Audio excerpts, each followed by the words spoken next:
टांगण वंदिन चरण डोळ्यान पाहिन रूप तुझे प्रेमे अलंगिन आनंदे पूजन भावे वाळीन म्हणे नावा त्वमेव माता पिता त्वमेव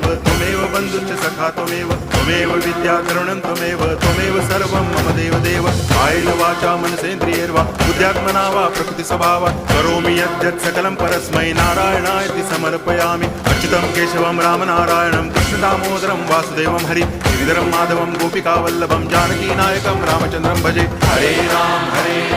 राम